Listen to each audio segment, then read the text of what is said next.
What's going on, guys? My name is Arrow, and it is that time of the league again for our league end review for 3.22. Let's go.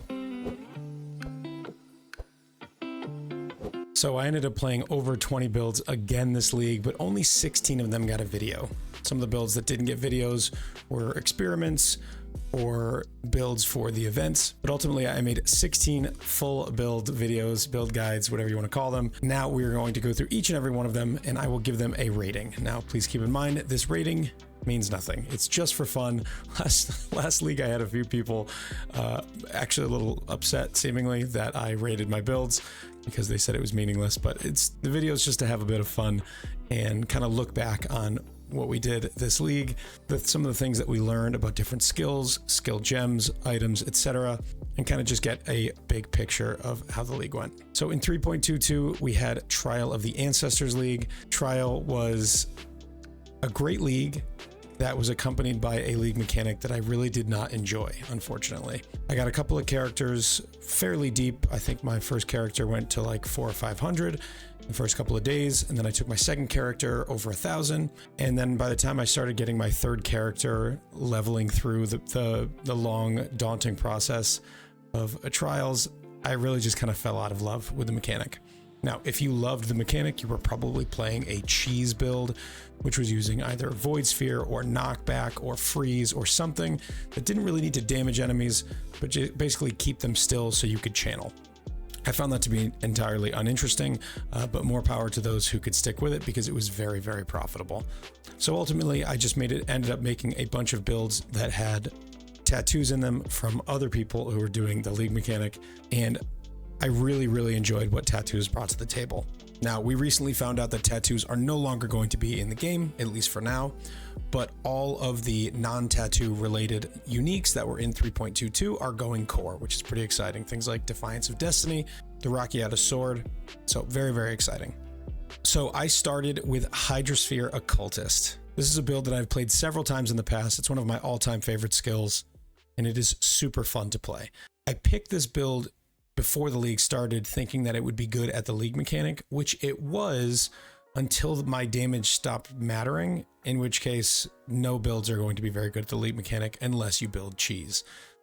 So on day one and day two, I was really, really enjoying the league mechanic, throwing my Hydrosphere around and freezing enemies, and then ultimately just kind of got sick of it after the damage started to fall off. But I used Hydrosphere this league, not so much to get all my Void Stones, but to turn into a zoomy Legion farmer. Straight away, I jumped right into Legion farming. I bought my final 2 Void Stones, and I was absolutely blasting right off the start. I made a ton of currency and really, really enjoyed my league start. Hydrosphere is just a fantastic build. I have a bunch of videos on it if you are interested, but it is so fun, so kinetic, so crisp, really, really fun to play. So I will give this an 8.5 out of 10. Okay, build number 2, Ice Spear Totem Hierophant. I've played Ice Spear Totems several times in the past, and I've always kind of disliked the super glass cannon playstyle of any totem build, where if you get hit once, you die. So I wanted to make something that was a little bit more tanky. Now, this build ended up making a lot of use of tattoos. We go for the dual regen of life and ES with Rational Doctrine, leaned into block. There was a ton of defensive layers that go into this build, on top of the fact that it has pretty good damage still, despite not a ton of investment into it. I used it for Sanctum, for doing all of my bosses, because like I said on Hydro, I skipped pretty much all of the bossing content just to go make money doing Legion. So I had to do my Feared, all my invitations, and this build destroyed it all. It was really, really fun. It was nice to be able to do a Ice Spear Totem build without dying much. And it was really, really good at the Sanctum. I took it over 1,000 pretty much just with the damage of the build, but then the same thing that happened with Hydrosphere happened with this build. I started to do less damage, and it became more about kiting, and I was constantly getting stunned while I was trying to channel on the towers, and I just stopped enjoying it. So I didn't really do that much TotA after that. We got to 1,000. As soon as I started failing a couple of the trials, I pretty much gave up on TotA at that point. But this build was phenomenal. It did everything I asked it to. It wasn't a great mapper, and I didn't feel like switching to Freezing Pulse because I just don't really enjoy doing that. So all in all, really good bosser, a lot of fun. I'll give this an 8.1 out of 10. Next, we have our first fail build of the league. I had this idea that dual wielding Rebuke of the Vol, which is an incredibly high DPS weapon that has all 3 elements, physical and chaos damage on it. Dual wielding that with Whirling Blades was going to give me a chance to do ignites and make a really fast mapper. Now, Whirling Blades got a buff this past league, which made it so that when you are dual wielding, you get a combination of both of your weapons to deal 1 hit with each Whirling Blade, which meant that the potential for ignites was a lot bigger. It kind of worked. The clear speed of the build was phenomenal. It absolutely ignited and exploded and cleared everything on the screen. The build was lightning fast, but it took me about 40 seconds to kill map bosses. I tried and tried and tried to fix it, and ultimately I just got too frustrated with the map boss damage that I just bailed on the build entirely. Now, if I just wanted to put a ton of currency into it, I could have found ways to make it better, but I didn't want it to be solved by money. I don't find that to be very fun. I wanted to solve it with something clever, and I wasn't clever enough to fix it. So I posted the video anyway. Some folks had some cool ideas, but I decided ultimately not to return to the build. Maybe another time. This build gets a 3.5 out of 10. Next, we have the Winter Orb Occultist. Now, this is a build that I made kind of out of spite because everyone kept talking about how Winter Orb was dead and you can't play it anymore and it's no good unless you have a mirror. And I just knew that to not be true because I played it a few leagues ago and it really hasn't changed since then. So pretty much with the standard power charge stacking crit archetype, I was able to put this build together fairly cheaply. I think it was around 30 divines. I don't remember, and I haven't checked, so don't hold me to that, but it was phenomenal. It killed bosses. It took down all non-Uber bosses. It had really, really good damage for maps. I was able to do Delhi maps, Legion, Breach. It's just as good as it's been for quite a while, and don't sleep on Winter Orb. If you want to play it, it still works, and it's awesome. We're never going to get back to the glory days of launch Winter Orb, and it's probably a good thing that we don't. But Winter Orb is not only viable, but it is still a phenomenal build. I'll give this an 8.6 out of 10.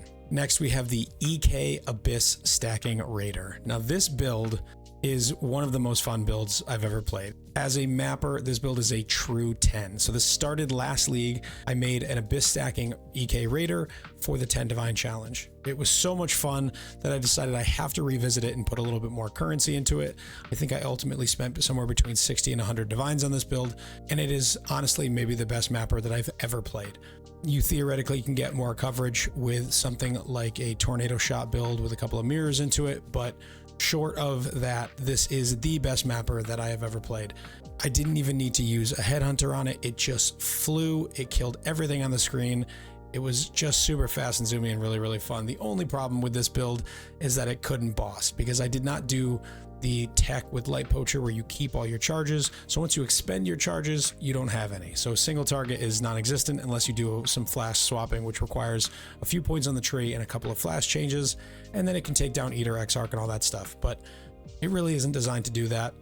But this would be my build of the league if it wasn't last league's build of the league. So we'll save that for another build. All in all, this is a 9.7 out of 10. Next, we have what started as a Vigilant Strike build, and it ultimately became Heavy Strike, Trauma, Juggernaut.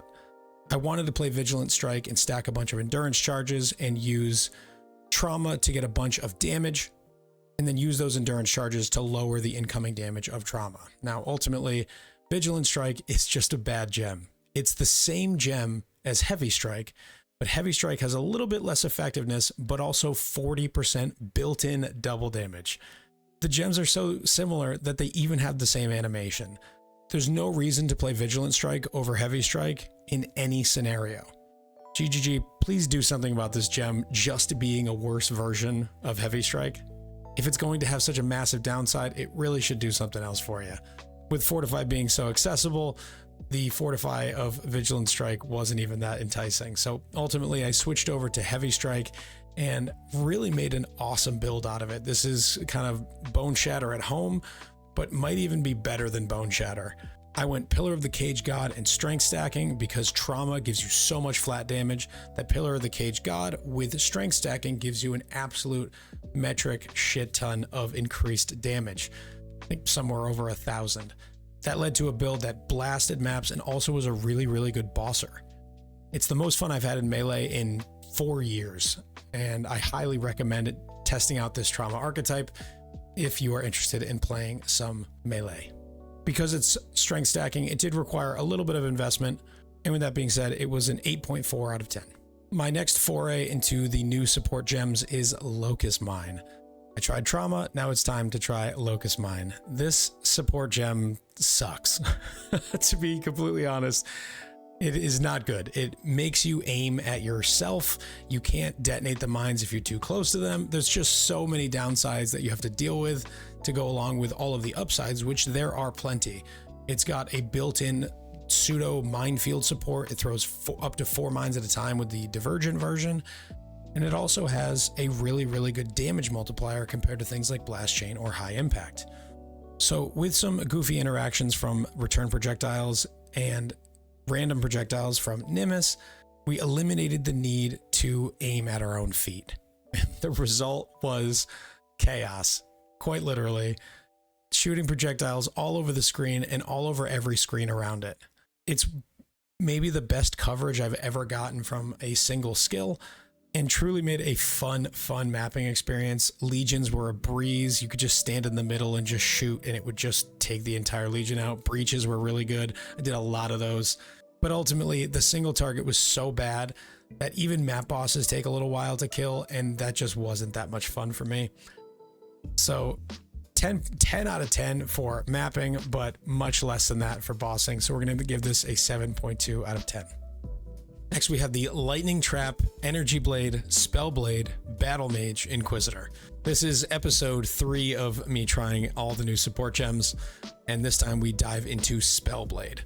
Everybody thought when they saw Spell Blade that Energy Blade is going to be a great pairing with it, so obviously I had to get into that, and this combo gives a massive amount of flat lightning damage. This build was a phenomenal boss killer. It easily took down all the Ubers, and that's for someone who is not good at doing Ubers. Lightning Trap has really, really good effectiveness of added damage, and that's ultimately why we chose it, because we were adding tons and tons of damage to the gem. And it also has a Divergent alt quality that gives a Nimbus-like effect and returns some of the projectiles. Now for clear, it's not as good as Nimbus, but for bossing, it effectively works the same way. You're going to get double hits on every single boss. It's a pretty good mapper because of the full Nova style coverage of the trap. But at the end of the day, it's a trap build, and I don't really like the trap play style. I don't like throwing traps at enemies. It doesn't feel very good. I'm not much of an aimer myself. So despite the fact that this easily wiped all the Uber bosses, it was fairly expensive and not a very good mapper, so it's going to get a 7.9 out of 10. Next, we have the Forbidden Rite Assassin. This is episode 2 of Arrow killing the Stasis Prison Market. This is another power charge stacker using Badge of the Brotherhood, and the goal of the build was to get so much recoup that anything that wasn't a one-shot was not going to kill us. And it succeeded. I could not believe how good this build ended up feeling. It really is the tankiest assassin that I've ever played or seen. It just could face tank things like the Feared. Now, it wasn't the cheapest build ever, but I think I kept it under 100 divines. And honestly, it was just a ton of fun. It was a zoomy mapper, did a Deathless Feared, and just felt really fun to play. Honestly, this is probably one of my best all-around builds. I don't usually make those, but this was good at bossing and mapping equally. This build is going to get an 8.9 out of 10. Next, we have the Plague Bearer Occultist. The goal here was sort of a limit test. I wanted to see how far I could push the Plague Bearer gem. We used the Crest of Desire helmet, which gives plus 8 levels of the socketed gem and plus 50% quality, but it's only one socket, so you can't link anything to it. The thing about Plague Bearer is there's not really many gems that are very good to link to it. So things like Empower are pretty good. You can use Enhance and Increased Area of Effect, but the Crest of Desire makes it a really, really simple way to get a ton of levels on your Plague Bearer. Additional levels and quality also gives AoE. So our Plague Bearer almost covered the entire screen. Our way of delivering poisons was a Blade Vortex with really long duration poisons. The interesting mechanic here is that Plague Bearer calculates how many stacks you get by the entire poison that you put on the enemy. So if you put a 1,000,000 damage 1 second long poison on the enemy, you're going to get 1,000,000 damage. If you put a 200,000 10-second poison on the enemy, you're going to get 2,000,000 damage. Now, normally that first poison would be much better for DPS for a build, but because Plague Bearer doesn't care about the duration, it's giving you the entire poison and just putting it into your pile. It's a way to get a lot more stacks of poison for Plague Bearer really quickly. Also, things like Explode and Prolif also help get those stacks up really quick. So the goal was to just get as many stacks as quickly as possible so we could actually go back to doing damage with Plaguebearer. This build was so much fun to play, a really great zoomy mapper. I did a lot of boss rushing with this, but the one downside is you really have to pay attention to when your Plaguebearer falls off. And even with MTX, it's not the easiest to see. You can't put it on left click, so you really just have to pay attention, and it basically just becomes Righteous Fire with extra steps. It still actually could do pretty well with bosses. I was able to do Guardians very easily, Guardian rotations, and even some invitations. So this build is going to get an 8.1 out of 10. Next, we have the Snipe triple attack Deadeye. Now this build was probably my build of the league, even though I didn't build it correctly. I should have gone for alternate ailments, and I recognized that when I was making it, but it was kind of too late. I was too deep into making the build, and I didn't want to effectively restart. But alternate ailments really is the way to go, and I actually built a second version of Snipe later, and we'll talk about that later in the video. Snipe is an incredibly strange gem that has some weird characteristics, and the more people that get their eyes on this, the more we learn about it. Thanks to local identity, did some testing to figure out that the first stage of Snipe actually gets channeled at half of a stage, and the second gets channeled at 1.5 stages. So not only do you get a built-in 180% multiplier on whatever attacks that you're using, but then you only need to get to half a stage, which doubles the speed at which you get to your first stage. I have a feeling this is going to get nerfed going into next league, but fingers crossed, because I might be making a league starter for this. And second, you can channel multiple skills. With high attack speed, you can very quickly channel to 3, 4, or even 5 stages to let off a bunch of different attacks. I found the sweet spot to be 3 attacks, Fire, Cold, and Lightning. For this build, we were getting big shocks, really big freezes, and we weren't really making use of the Ignite. I should have gone for all ailments, and when I did go for it in the 10 Divine build, it was phenomenal. Even without that though, we were getting crazy screen coverage by using Nimbus and using tattoos to get a bunch of extra projectiles. All 3 of the attacks of Lightning Arrow, Burning Arrow, and Ice Shot fired 10 additional projectiles each, which means 33 total, being fired in a Nova thanks to Nimbus, and then returning for full damage on the second hit. The screen clear was absolutely absurd. My favorite thing, I didn't have to aim. It could even do bosses, easily did things like the Feared, and honestly was just one of my favorite builds of all time. You guys know I love not aiming, so this felt like a bow version of Ethereal Knives. It was just truly a blast to play. It was so fun that I played it again later in the league. I'll definitely revisit this next league with a setup more similar to the 10 Divine version, but with a little bit more investment, and properly scale those alternate ailments so that we can get some legitimate uber boss damage as well. This is going to get a 9.3 out of 10. The only knock is that I didn't build this quite right by not going for all ailments on the first go around. Next, we have the Cyclone Gladiator, which is actually probably my surprise of the league. I decided to take 2 things that are bad and make one good thing out of them. I can't believe it worked. I wanted to do a Cyclone build that didn't need Shockwave because I just don't find that to be very interesting. It's not really a Shockwave build. It feels more like a Cast on Crit build.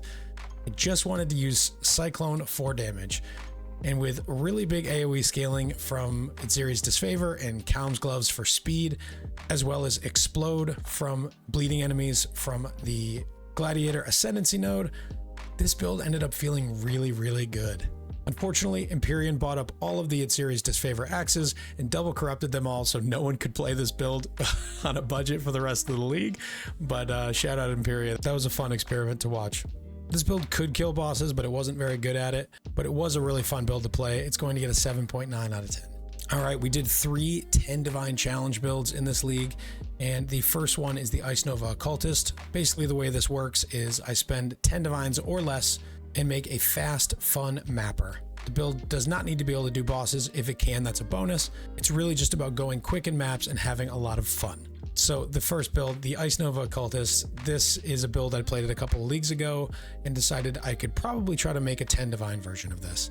It's typical power charge stacking and massive AoE scaling so that your casts in map cover in nearly the entire screen and freezes and shatters and explodes everything with Herald of Ice and Profane Bloom. It's one of the most satisfying ways to play this game, and I absolutely love playing it. So the downside, of course, is that This build was not designed to do any bosses. You don't get frenzy charges unless you're killing enemies, because I didn't have the currency to make a, frenzy charge and hit chest or whatever to stay under the 10 divine budget, but you could easily do that, spend a couple more divines and make this an all-around build.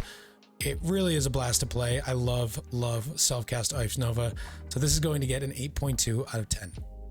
Next, I finally dive into the meta by trying out Righteous Fire. It's been quite a few leagues since I've played this with any seriousness, and I wanted to try it on a Chieftain because everyone told me it was bad and I simply didn't believe it. Getting easy access to 90 max res is not a small thing, and on top of that, you get access to the 5% explode node, which is way better than everybody thought. The radius of the explosion is quite large, and it actually feels pretty good to play in juiced maps. The juicier the map, the better. But even in Alkengo, this build absolutely flies, and it was really fun. Basically what we do is we get pretty close to 100% global ignite chance. A lot of that comes from the tree.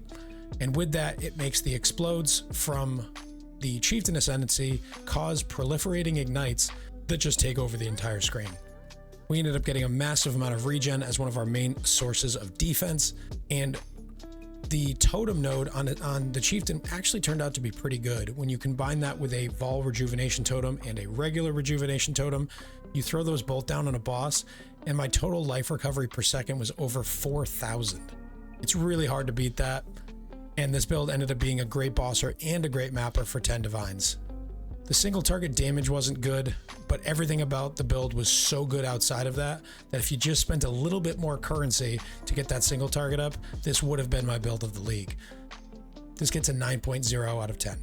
The final build of the 3 builds in the 10 Divine Challenge is Snipe Deadeye. I went back to the archetype of Snipe because I thought it was so powerful, I have to try a cheaper version of this and see how it is. With this version, we do use alternate ailments in the Secrets of Suffering small cluster jewel, and easily was able to get max all ailments on guardians and regular pinnacle bosses. I won't go too much into this because we talked about Snipe already, but the long and short of it is, for 10 divines, you can easily make a Snipe build that is phenomenal to play and can take down bosses and do mapping all at once. So I highly recommend looking into this archetype. One of the beauties of not going Nimbus is that you're firing all your projectiles in one direction. And when you channel up and fire 3 skills that each have, say, 6 projectiles, that's 18 projectiles that all get to fork, chain, pierce. So creating new projectiles, and when you hit a single target with Sniper's Mark, all those projectiles are hitting and then chaining and going off in different directions. And the coverage is really good. Way better than you could ever get from a single skill. I enjoyed it so much that I actually started League Start testing it a couple weeks ago, and it would already be my League Starter for 3.23 if it wasn't for this next build. The 10 Divine Snipe Deadeye will get 8.8 out of 10. My last build of the league that will get a video at least is the Lightning Tendrils Elementalist. I finally was convinced to spend some money this league, and after playing 3 straight 10 Divine builds, it's very tempting to go all in. So we decided to use a Mage Blood. Now, before you kill me, the reason that I had to use the Mage Blood is I was using the Annihilating Light Staff, and I find that staff to be so annoying to build around because you have to invest so heavily in resists that the Mage Blood is just kind of the band-aid solution for that. Because I didn't care about how much I was spending, we can use a little Mage Blood as a treat. Lightning Tendrils functions in a way that gives you a guaranteed chance to crit on the 3rd hit. There's an alt quality that gives that 3rd hit a more damage multiplier at a cost of losing damage on the smaller hits. So what we did was we built around that 3rd hit and scaled critical strike multiplier using things like Marlin's Fallacy, which gives 240 critical strike multiplier at a perfect roll without catalysts, but gives you less critical strike chance. Now, less critical strike chance is usually a massive downside, but if you always crit, that overrides the less chance. You get to use things like Controlled Destruction, which gives you less critical strike chance. And at the end of the day, it was just a massive amount of damage. It absolutely evaporates Uber bosses. It's a phenomenal mapper. It's really tanky. And with Lightning Warp, it was super fast. The only downside was the cost. I was so impressed with Lightning Tendrils that I decided that I wanted to make a League Starter with it. So that's what I'm working on right now. And we won't know until tomorrow if I'm going to make something different. But right now, the leader in the clubhouse is Lightning Tendrils, Totem's Hierophant for my league starter. So check out my Twitch to see how that is going. Twitch.tv/AER0__. The Lightning Tendrils Elementalist is going to get a 9.2 out of 10. Really the only downside being the cost. So that is it. That is all 16 videos that I made this league. Thank you for going on this journey with me today. I had so much fun in 3.22 and I absolutely cannot wait for the patch notes and the reveal tomorrow. I will be live over on my Twitch, so come check that out and watch the patch notes with us. If you want to support me, you can like this video, comment down below, and subscribe to the channel. I also have a Patreon, a merch store, and you can come over and subscribe on Twitch. Use that Twitch Prime. I really appreciate each and every one of you. So thank you all for watching. And as always, take care.